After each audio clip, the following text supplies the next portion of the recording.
लोग आज की वीडियो में हिंदी व्याकरण की जो एक कारक है उसको परिभाषा एवं भेद के साथ हम लोग कवर करने वाले हैं। तो कारक यानी केस, इंग्लिश में केस कहा जाता है। कारक किसको कहते हैं हम लोग?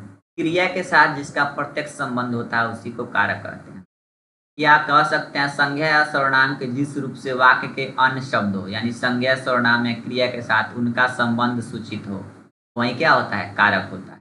ओके, मैंने एक ही वर्ड में कारक की 8 विभक्तियों को लिखने का प्रयास किया है। ओके, अरे संबोधन का सिंबल हो, राम ने कर्ता का सिंबल हो, रावण को कर्म का सिंबल हो, सीता के लिए संप्रदान का, अयोध्या से आपादान का, लंका में अधिकरण जाकर, विभीषण की सहायता से, विभीषण की मतलब संबंध, सहायता से बोलिए करण, या वानों से करण मारा की क्रिया है। अरे राम ने रावण को सीता के लिए अयोध्या से लंका में जाकर विभीषण की सहायता से वानों से मारा।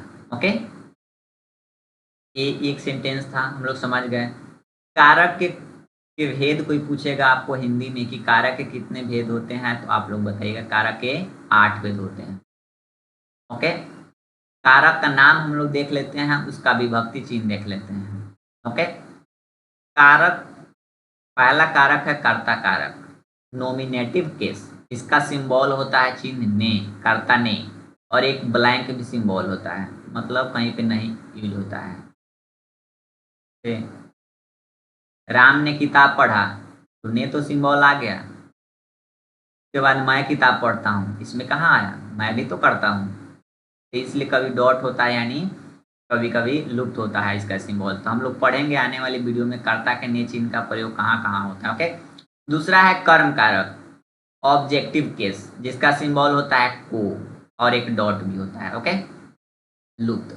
करण कारक का होता है इंस्ट्रूमेंटल केस, इंग्लिश वर्ड, इसका चिन्ह होता है से, सहायता के रूप में, सहयोग के रूप में, द्वारा, के जरिए, के साथ, के बिना इत्यादि इसका होता है सिंबल। ओके, संप्रदान कारक यानी डेटिव केस का सिंबल होता है को के लिए। अपदान का होता है ऑबलेटिव केस, जिसका सिंबल होता है से, अलगाव में, जुदाई में इसका बोध होगा। कोई पूछ देगा कि करण कारक में और अपदान कारक में क्या डिफरेंस है, तो आपको बताना है करण कारक का यूज हम लोग वहाँ करते हैं जहाँ सहायता या और सहयोग की बात हो, संबंध की बात हो, और अपदान कारक का वहाँ हम लोग यूज करते हैं जहाँ पे अलगाव का बोध हो। ठीक है, जहाँ पे स्थिर व्यक्ति नहीं हो, अलग रहता है, जुदाई का बोध हो, वहाँ पे अपदान का यूज करते हो। ओके, संबंध कारक, जिनेटिव कारक, मतलब जिनेटिव केस। ओके, इसका सिंबल होता है काके की रारे री, विभक्ति या सिंबल बोलो, दोनों चिन्ह का मतलब होता है, सिंबल इंग्लिश वर्ड हो गया। इसमें संबंध स्थापित होगा। जिनेटिव कहने का मतलब होता है जिन, मतलब डीएनए हम लोग जानते हैं वही। अधिकरण कारक का मतलब हो गया लोकेटिव केस इंग्लिश में। हिंदी में क्या हो गया सिंबल इसका? में, पै, पर। संबोधन का एड्रेसिव केस, ओके, जिसका सिंबल होता है हे, अजी, अहो, अरे। ओके, तो हम लोग क्या देख लिए? कारक, 8 कारक का नाम देख लिए, विभक्ति और चिन्ह के साथ देख लिए।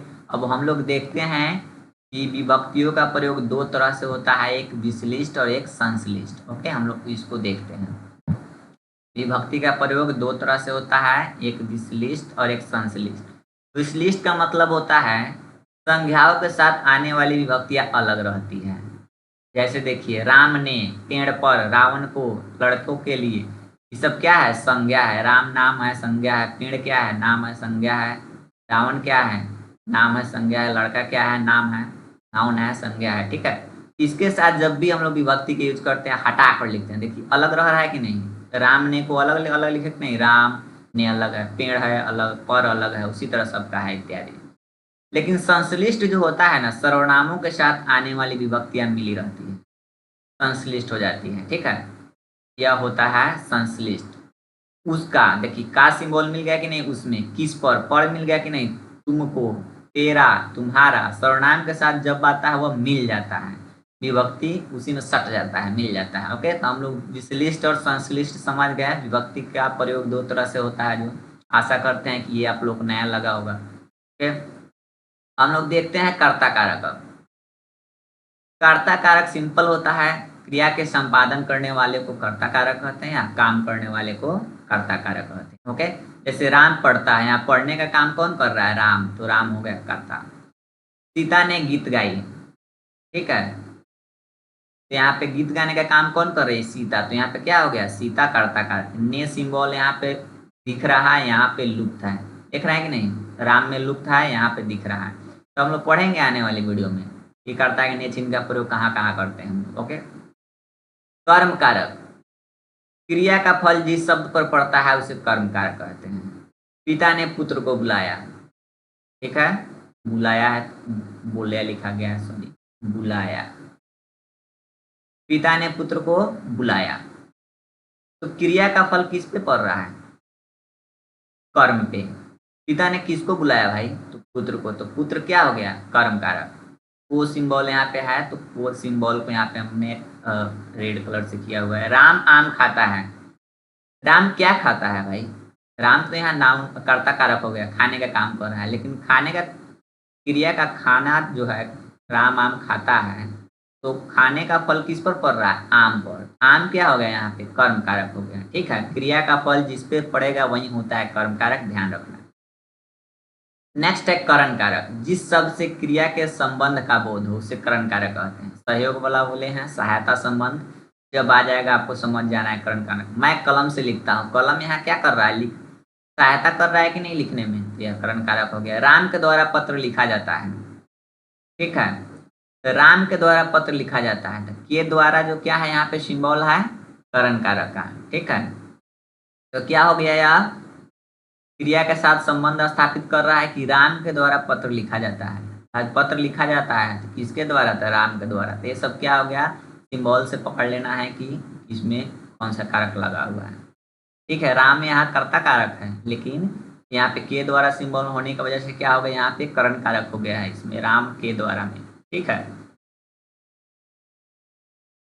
संप्रदान कारक, जिसके लिए कुछ किया जाए या जिसको कुछ दिया जाए, दान दक्षिणा देने का काम हो, जिसके लिए कुछ काम किया जाए, वही होता है संप्रदान कारक। इसका बोध कराने वाले को सब के रूप को क्या कहते हैं हम लोग? संप्रदान कारक कहते हैं। हरि मोहन को रुपया देता है, भाई देने का काम हो रहा है, उधार रुपया दे रहा है, क्या हो गया? मोहन में हो गया आपको संप्रदान कारक। एक को सिंबल होता है को के लिए। राजा भिखारी को धन देता है, तो यहाँ पे दान दक्षिणा देने का काम हो रहा है, किसी के लिए काम किया जा रहा है, तो भिखारी क्या हो गया? आपको संप्रदान कारक इत्यादि। ओके, नेक्स्ट है अपदान कारक, संज्ञा के जिस रूप से किसी वस्तु को अलग होने पर जो अचल, मतलब जो चल नहीं सकता है, स्थिर हो, उसका भाव बोध होता है, वही होता है अपदान कारक। याद रखना है, जब दो वस्तु का अलग हो, जब दो वस्तु अलग हो रहा है, जिसमें जो वस्तु स्थिर होगा, जो चल नहीं सकता है, वही रहेगा, वही होता है अपदान कारक। जैसे पेड़ से पत्ता गिरता है, तो पेड़ वहीं पे है, पत्ता गिर गया भाई, क्या हो गया? पेड़ से अपदान हो गया। वह घर से विद्यालय जाती है, घर वहीं पे रह गया, लड़की विद्यालय चली गई, जो स्थिर है वहीं हो जाएगा आपका अपदान कारक। ओके, आपको संबंध कारक देखना है। नेक्स्ट क्या है? संबंध कारक। संबंध कारक में संबंध स्थापित होगा किसके साथ? संज्ञा या सर्वनाम के जिस रूप से किसी अन्य शब्द के साथ संबंध या लगाव प्रतीत हो, वही होता है संबंध कारक। सीता की बहन उर्मिला थी, ठीक है, तो संबंध स्थापित कर रहे हैं कि नहीं? सीता की बहन कौन थी? उर्मिला थी। यहाँ पे की के साथ हम लोग संबंध स्थापित करें। यह चांदी की थाली है, चांदी का और थाली के बीच में हम लोग संबंध स्थापित कर रहे हैं कि नहीं? तो इस प्रकार क्या हो गया? यह संबंध कारक हो गया। जहां भी संबंध जोड़ने का काम हो, संबंध कारक। नेक्स्ट है अधिकरण कारक, क्रिया या आधार को सूचित करने वाली संज्ञा या सर्वनाम के स्वरूप को अधिकरण कारक कहते हैं। जहाँ भी आपको आश्रय देने का काम हो, क्रिया को या संज्ञा को, किसी को भी आश्रय देने का काम हो, समझ जाइएगा अधिकरण कारक। मैं पेड़ पर चढ़ता हूँ भाई, तो पेड़ हमको क्या कर रहा है? आश्रय दे रहा है, चढ़ने का काम करवा रहा है। तुम घर में रहते हो, घर क्या कर रहा है? आपको आश्रय दे रहा है, ठीक है, आधार है आपका। तो घर में क्या हो गया? अधिकरण कारक। में पेपर सिंबल होता है, उसको मैंने रेड कलर से किया हुआ है। ओके, नेक्स्ट एंड लास्ट है क्या आपका? संबोधन कारक। संज्ञा के जिस रूप से किसी के पुकारने या संकेत करने का भाव पाया जाता है। सिंपल सा है, किसी को हम लोग बुलाते हैं, वही होता है पुकारना और बुलाना संबोधन कारक।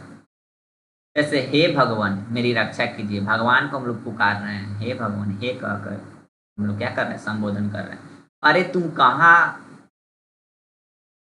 अरे तुम कहाँ रहते हो, रहते हो। ओके, यहाँ पे मिसिंग है थोड़ा सा। अरे तुम कहाँ रहते हो, हम लोग क्या कर रहे हैं, अरे के साथ संबोधन कर रहे हैं कि अरे तुम कहाँ रहते हो, वाह तुमने क्या काम किया। ये सब क्या है, संबोधन कारक। जितना भी हम लोग बुलाने वाले संबोधन जो शब्द होते हैं, ए, अरे, अजी, अहो, जो हम लोग एक दूसरे को संबोधित करके बुलाते हैं, वही होता है संबोधन कारक। आशा करते हैं कि आपको कारक भी समझ में आ गया होगा। ठीक है, चिन्ह के साथ सब चीज़ मैंने मेंशन करके आपको अच्छे से समझा दिया है। कोई दिक्कत हो तो आप लोग कमेंट सेक्शन में पूछ सकते हैं। वीडियो को ज़्यादा से ज़्यादा आप लोग शेयर कीजिए। परीक्षा भी नज़दीक आ रहा है, ताकि सारे बच्चों को वीडियो मिल जाए जो एकदम शॉर्ट कट और कम से कम शब्दों में एग्जामिनर को समझा दे। Okay, thanks for watching.